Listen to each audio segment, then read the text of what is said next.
सभी को नमस्ते। ऑनलाइन ट्यूशन की रिसर्च एप्टीट्यूड की 9वीं क्लास में आपका स्वागत है। आज हम पढ़ने वाले हैं डेटा कलेक्शन और सर्वे मेथड को। तो चलिए विषय को शुरू करते हैं। विषय को शुरू करने से पहले मैं ये बताना चाहता हूँ कि यदि आप यूजीसी नेट फर्स्ट पेपर की तैयारी कर रहे हैं तो आप मेरे चैनल को सब्सक्राइब कर मेरे साथ जुड़ सकते हैं और तैयारी कर सकते हैं। चलिए आज का विषय शुरू करते हैं। तो जो भी इम्पोर्टेंट बात है उन बातों को मैंने हाईलाइट किया हुआ है, तो उसी हाईलाइट किए हुए बातों को ही हम आगे बढ़ते हुए निकलेंगे। प्रदत्त मतलब इसमें प्रदत्त डेटा, इसमें डेटा को ही प्रदत्त कहा गया है, मतलब डेटा का ही दूसरा नाम है प्रदत्त। तो डेटा को निम्नलिखित रूप में वर्गीकृत किया जा सकता है। डेटा का वर्गीकरण वेरी वेरी इंपॉर्टेंट। पहला है प्राथमिक या प्राइमरी डेटा, गौण प्रदत्त या सेकेंडरी डेटा, वस्तुनिष्ठ और विषयनिष्ठ प्रदत्त मतलब डेटा, गुणात्मक और परिमाणात्मक प्रदत्त। तो इन सभी के बारे में हमको अच्छे से जानना है क्योंकि ये वेरी वेरी इंपॉर्टेंट है। सबसे पहले प्राइमरी डेटा, प्राथमिक प्रदत्त। प्राइमरी डेटा क्या है? वो है कि जिसे शोधकर्ता या अन्वेषक सीधे तौर पर एकत्रित करते हैं, विशेष रूप से किसी विशिष्ट शोध के उद्देश्य के लिए ये डेटा पहली बार एकत्रित किए जाते हैं। तो जब किसी डेटा को हम पहली बार कहीं से लेते हैं, जो मतलब एक तरह से मूल होता है, जो मूल होता है, तो उस डेटा को हम प्राइमरी डेटा कहते हैं। और उसके उदाहरण कैसे? जैसे सर्वेक्षण, लोगों से प्रश्न पूछ पूछ कर जो जानकारी हम एकत्र करते हैं, वो पहली बार यदि हम करते हैं तो उस पहले सर्वेक्षण के डेटा को हम प्राइमरी डेटा कहेंगे। फिर साक्षात्कार, इंटरव्यू ले लेकर के लोगों से आमने सामने या फ़ोन पर बात करके जानकारी एकत्र करना, तो ये जो फ़ोन करके आमने सामने बातें करके जो हम जानकारी लेंगे, उस जानकारी को हम प्राइमरी डेटा के अंतर्गत रखेंगे। उसके बाद अवलोकन, किसी घटना या प्रक्रिया को देखकर जानकारी एकत्र करने करना ही अवलोकन कहलाता है, और उस अवलोकन वाले डेटा को हम प्राइमरी डेटा के अंतर्गत रखेंगे। तो प्राइमरी डेटा एक तरह से मूल डेटा होता है और जिसको शोधकर्ता पहली बार एकत्रित करते हैं, सर्वेक्षण के द्वारा, साक्षात्कार के द्वारा, अवलोकन के द्वारा। तो इसको ही प्राइमरी डेटा कहते हैं और ये वेरी वेरी इंपॉर्टेंट है, तो आपको याद रखना है। फिर है सेकेंडरी डेटा या गौण प्रदत्त। गौण प्रदत्त है बाह्य स्रोतों द्वारा एकत्रित किए जाते हैं, जैसे टीवी। टीवी पर जो टीवी पे दिखाया जाता है वो सब के सब बाह्य स्रोत के द्वारा इकट्ठा करके आपको आपके सामने प्रस्तुत किया जाता है। जैसे रेडियो, इंटरनेट, पत्र पत्रिकाएं, किताबें, समाचार पत्र, है ना, ये सारे बुलेटिन आदि सारे के सारे जो है सेकेंडरी डेटा के अंतर्गत आते हैं, क्योंकि इसके मूल कहीं और होते हैं। जैसे इतिहास की किताबें हैं, अब इतिहास की किताबों की मूल बातें तो पहली बार जो लिखा गया है वो तो अभिलेखों में लिखा गया है, तो अभिलेख हो जाएगा प्राइमरी डेटा के अंतर्गत। और अभिलेखों से डेटा को प्राप्त कर करके जो है किताबों में इकट्ठा किए किए गए, मतलब है कि दूसरी बार में, और दूसरी बार में जैसे ही किए इसका मतलब वो हो गया सेकेंडरी डेटा। ठीक है ना? तो इसी प्रकार पत्र पत्रिकाएं भी, इंटरनेट भी, इंटरनेट में जितने भी कुछ चीज़ें हैं सब के सब सेकेंडरी डेटा के अंतर्गत आते हैं। तो ये जो उदाहरण है, उदाहरण इज़ वेरी वेरी इंपॉर्टेंट, आपको याद रखना है। आगे चलते हैं वस्तुनिष्ठ डेटा या विषयनिष्ठ डेटा। तो वस्तुनिष्ठ, वस्तु कहने से कथा वस्तु मतलब उसका विषय वस्तु कहा जाता है। तो विषय वस्तु से रिलेटेड जो डेटा है, वो डेटा इसका उपयोग क्या कहाँ किया जाता है? मात्रात्मक अनुसंधान में। वेरी वेरी एक इम्पोर्टेंट बात है, इसको ध्यान रखना है आपको।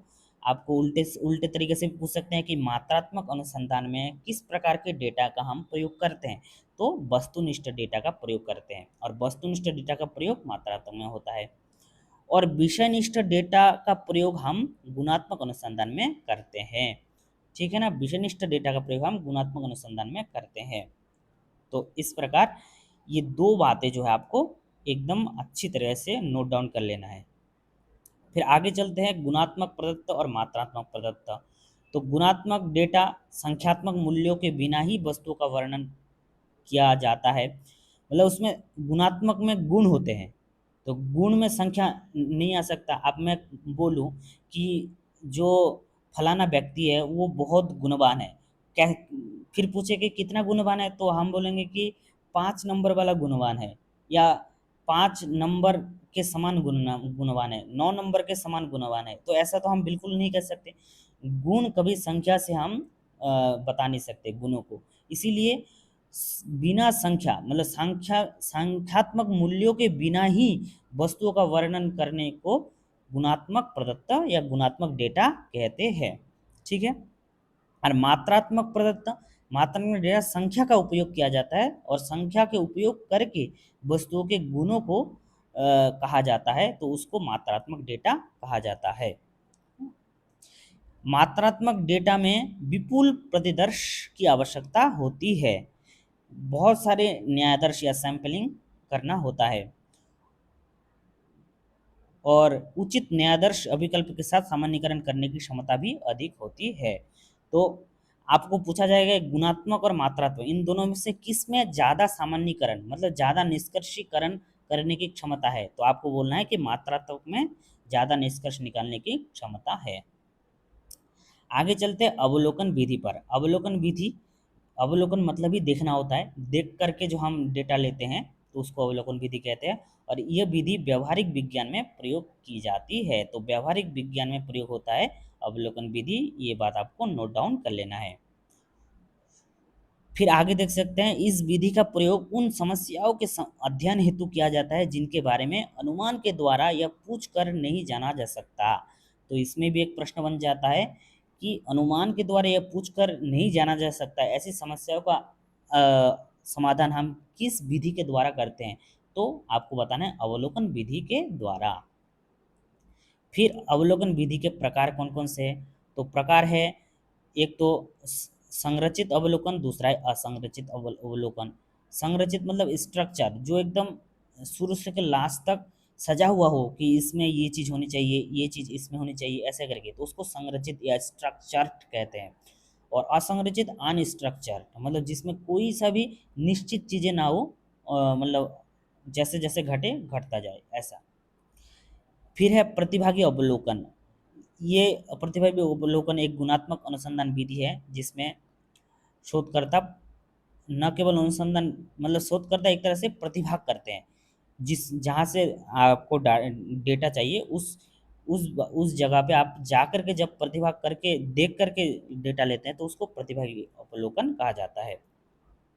और इस प्रतिभागी अवलोकन में कौन कौन से गुण होते हैं, वैधता होती है, अंतर्दृष्टि होना चाहिए, लचीलापन भी होता है। ऐसे ही गैर प्रतिभागी प्रतिभागी अवलोकन है, उतना इम्पोर्टेंट नहीं है। तो आगे चलते हैं, अंध अवलोकन या ब्लाइंड ऑब्जर्वेशन। तो ये शब्द जो है वेरी वेरी इंपॉर्टेंट है। इसका उद्देश्य होता है कि अनुसंधान को पूर्वाग्रह से पूर्णतया मुक्त करना। तो अब जो है अनुसंधान को पूर्वाग्रह से पूर्णतया मुक्त करने का काम मुक्त कौन करता है, अंध अवलोकन या ब्लाइंड ऑब्जर्वेशन। या उल्टी तरह से पूछ लेगा कि अंध अवलोकन में निम्न में से कौन सा है, तो आपको उसमें ऑप्शन में होगा कि पूर्वाग्रह से पूर्णतया मुक्ति आदि आदि ऐसे करके। तो ये लाइन आपको नोट डाउन कर लेना है। आगे चलते हैं सर्वेक्षण विधि या सर्वे मेथड। इसके बारे में कुछ इंपॉर्टेंट बातें पढ़ लेते हैं। अवलोकन विधि सर्वेक्षण विधि की ही पूरक है बिल्कुल। और विशेष स्थान पर जाकर कुछ अवस्थाओं और परिस्थितियों से संबंधित सही सूचनाओं का एकत्रीकरण करना ही सर्वेक्षण कहलाता है। सर्वे में हम क्या करते हैं, किसी विशेष जिसके बारे में हमको जानना होता है, सर्वे करना होता है, उसके जगह पर जाते हैं, जा कर के हम सूचनाओं को इकट्ठा करते हैं, तो उसी को सर्वे कहते हैं। और ये सर्वे दो प्रकार के होते हैं, एक तो स्ट्रक्चर्ड होता है मतलब संरचित, और दूसरा असंरचित होते हैं। संरचित में क्या होता है कि इसमें प्रतिवादियों से जानकारी प्राप्त करने हेतु प्रश्नों की औपचारिक सूची का उपयोग किया जाता है। इसमें प्रश्नों की एक सूची बना ली जाती है पहले से ही, उस इसमें प्रश्नों की सूची का प्रयोग किए जाते हैं। लेकिन असंरचित में क्या क्या होता है, इसमें साक्षात्कारकर्ता को लचीलापन मिलता है, और प्रतिवादी से जानकारी कैसे प्राप्त करनी है वो उद्देश्य प्राप्त करने के लिए साक्षात्कार को अपनी इच्छा से दिशा दे सकते हैं। मतलब इसमें भी हम साक्षात्कार करते हैं, लेकिन अपनी इच्छा से जैसा मन चाहे वैसा हम पूछ सकते हैं, पूछ करके जानकारी ले सकते हैं। सर्वेक्षण विधि का लाभ, इसमें कम कम खर्चा होता है, ठीक है ना। और विभिन्न प्रकार की जानकारियाँ हम इस सर्वे से प्राप्त करते हैं। अब जो है संपर्क विधि, संपर्क कॉन्टैक्ट मेथड, इसमें क्या होता है कि मेल, टेलीफोन, व्यक्तिगत साक्षात्कार, इनके द्वारा कॉन्टैक्ट कर करके जो है डेटा एकत्रीकरण किया जाता है। फिर है डाक प्रश्नावली या मेल क्वेश्चन आंसर क्वेश्चनरीज। इसमें क्या है कि प्रश्नावली को डाक से प्रतिवादी तक भेज दिया जाता है। फिर इसका प्रयोग वर्तमान में बहुत कम होते हैं। तो आगे चलते हैं। आगे है व्यक्तिगत साक्षात्कार या पर्सनल इंटरव्यूइंग। ये तो होता ही होता है, पर्सनल इंटरव्यू किए जाते हैं अनुसंधान में डेटा इकट्ठा करने के लिए। इसका उद्देश्य विचारों और अनुभवों का आदान प्रदान करना होता है। ये दो प्रकार का होता है, अवरोधन साक्षात्कार और समूह केंद्रित साक्षात्कार। देखो, अवरोधन साक्षात्कार के लाभ कौन कौन से, ये देख लीजिए। अवरोधन साक्षात्कार में क्या होता है कि ये साक्षात्कार विपणन अनुसंधान में व्यापक रूप से प्रयोग किया जाता है। जैसे पर्यटन में अवरोधन साक्षात्कार, अवरोधन मतलब है क्या है कि उसको रोक करके, अवरोध मतलब उसको रोकना। तो उसको किसी कोई यात्री जा रहा है, कोई पर्यटन में है, कोई घूम रहा है, तो घूमते हुए कोई यात्री है, तो उस यात्री को हम रोक के कुछ पूछ लिए, कुछ उसके मतलब कैसा लग रहा है, क्या आप पसंद कर रहे हैं इस जगह पे। तो ऐसे करके कुछ कुछ डेटा हम इकट्ठा करते हैं, उसको अवरोधन साक्षात्कार कहते हैं। मतलब उसको रोक करके, अवरोध मतलब रोकना, रोक करके उसको पूछ करके डेटा लेना। और ये कम समय में अधिक प्रतिभागियों तक हम पहुँचते हैं, इसका ये लाभ है। और कार्यालय, सड़क पर, शॉपिंग मॉल पर किसी भी लोगों से हम बात कर सकते हैं इसके द्वारा।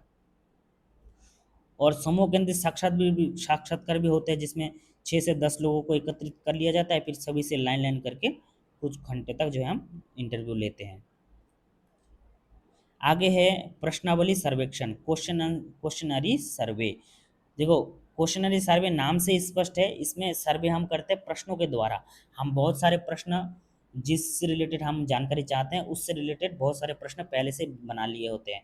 फिर उन प्रश्नों को हम हर एक आदमी के पास जा करके हम दिखाते हैं और उनसे उत्तर मांगते हैं। और जब उत्तर वो देते हैं तो उनके उनके मत का हमको पता लग जाता है, और वो इस बारे में क्या सोचते हैं वो पता लग जाते हैं। प्रश्नावली में दो तरह के प्रश्न होते हैं, एक तो ओपन एंडेड क्वेश्चनरी होते हैं, और एक होता है क्लोज एंडेड, जिसको अमुक्त या बंद कहते हैं। तो ओपन एंडेड मतलब है कि कुछ भी उनको, देखो, मुक्त क्वेश्चनों में प्रतिवादी को कोई भी उत्तर दे सकता है ना। मुक्त मुक्त प्रश्नों में क्या होता है कि जो जो उत्तर देने वाले हैं वो कोई सा भी उत्तर अपने हिसाब से दे सकता है कि मैं इसके बारे में ये सोचता हूँ, ऐसा ऐसा करके, ठीक है ना। और लेकिन जो क्लोज होता है, जो अमुक्त या बंद होते हैं ना, बंद में क्या होता है, उसमें क्वेश्चन होता है, क्वेश्चन के 1 2 3 ऐसे करके ऑप्शन दिया होता है, 4। इन 4 में से ही उसको टिक करना है। मान लो कि इन 4 में से कोई सा भी पसंद नहीं है, तो भी इसको 4 में से कोई एक आपको टिक करना है। तो मतलब एक तरह से बंद, अमुक्त है ना, बांधा हुआ। तो इसीलिए इसको ऐसे क्वेश्चन आंसर को हम अमुक्त या बंद या क्लोज एंडेड क्वेश्चनरी कहते हैं, जिसका उत्तर जो है फिक्स होता है, इन 4 में से आपको देना है। और ओपन ओपन एंडेड में क्या होता है, ओपन मतलब खुला, मतलब प्रश्न रहेगा, उसका उत्तर आप कुछ भी लिखिए, इसमें खाली होगा, इसमें आप अपने हिसाब से कुछ भी लिखिए इसका उत्तर, ऐसा करके, है ना, उसको ओपन एंडेड क्वेश्चनरी कहते हैं। तो चलिए, आज की कक्षा यहीं तक है, और इसके आगे हम सैंपल कैसे सिलेक्ट करते हैं उसको पढ़ेंगे। और वीडियो अच्छा लगे तो वीडियो को लाइक कीजिए, साथ ही साथ दोस्तों को शेयर कीजिए। और अ, वीडियो को चैनल को अवश्य सब्सक्राइब भी कीजिए। और यहाँ तक बने रहने के लिए आपका बहुत बहुत धन्यवाद।